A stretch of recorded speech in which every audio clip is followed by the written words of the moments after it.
ಕೃಷಿ ಕಿಸಾನ್ ರಕ್ಷಣಾ ಸಂಘ ಕಾರ್ಕಳದವರ ವತಿಯಿಂದ ಸೂರ್ಯ ನಿರ್ಭರ್ ಎನ್ನುವ ಕಂಪನಿಯಿಂದ ಇವತ್ತು ನಮ್ಮ ಗದ್ದೆಗಳಲ್ಲಿ ಎಲೆಕ್ಟ್ರಿಕ್ ಕೋನ ವೀಡರ್ನಿಂದ ಪ್ರಾತ್ಯಕ್ಷಿಕೆ ನಡೀತಾ ಇದೆ. ಸ್ವಲ್ಪ ನಮ್ಮ ಭೂಮಿ ಸ್ವಲ್ಪ ಸರಿಯಾಗಿ ಎಣಿಸ್ತದೆ, ಆದರೆ ಮಾನವ ಶಕ್ತಿಗಿಂತ ತುಂಬ ಅನುಕೂಲ ಆಗಿದೆ. ಒಂದು ಗಂಟೆಗೆ ಒಂದು ಅರ್ಧ ಎಕರೆ ಮಾಡ್ಬೋದು ಅಂತ ಹೇಳ್ತಾರೆ, ಮಾಡ್ಬೋದು ಬ್ಯಾಟ್ರಿ ಚಾರ್ಜ್ ಮಾಡಿದರೆ ಒಳ್ಳೆಯದಾಗಿ ಕಾಣ್ತದೆ. ಎಲ್ಲರೂ ರೈತರು ಮುಂದೆ ಈ ಬೇರೆ ಕೆಲಸವ್ರನ್ನ ಅವಲಂಬಿತರಾಗೋದು ಬೇಡ, ಕರೆಂಟ್ ಚಾರ್ಜ್ ಮಾಡಿದ್ರೆ ನಡೀತದೆ. ಕೀರ್ತಿ ಜೈನ್ ಅವರು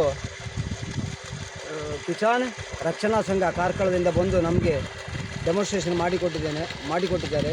ತುಂಬ ಸುಲಭ ಅನಿಸ್ತದೆ. ಇದು ಮ್ಯಾನ್ ಪವರ್ಗಿಂತ ಆಗ್ಬೋದು, ಆದರೆ ಇದರಲ್ಲಿ ಕೆಲವುದು ಒಂದು ಬದಲಾವಣೆ ಮಾಡಬೇಕಾಗ್ತದೆ. ಹಿಂದಿನ ವೀಲಿಗೆ ಸ್ವಲ್ಪ ಪವರ್ ಕೊಟ್ಟು ಸ್ವಲ್ಪ ಅಗಲ ಮಾಡಿದರೆ ಎರಡನೇ ಸಲ ಹೋಗುವ ಅವಶ್ಯಕತೆ ಇರೋದಿಲ್ಲ. ಮತ್ತು ಇದು ತುಂಬ ಅನುಕೂಲ. ಎಲ್ಲ ರೈತರು ಇದನ್ನು ಪರ್ಚೇಸ್ ಮಾಡಿ ಮಾನವ ಶಕ್ತಿಯನ್ನು ನಂಬೇಕಂತಿಲ್ಲ, ನಾವು ಮನೆಯಲ್ಲೇ ಮಾಡ್ಕೊಳ್ಬೋದು.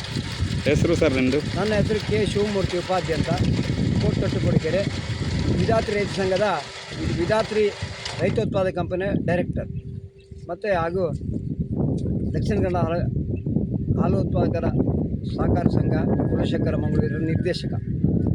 Thank you sir.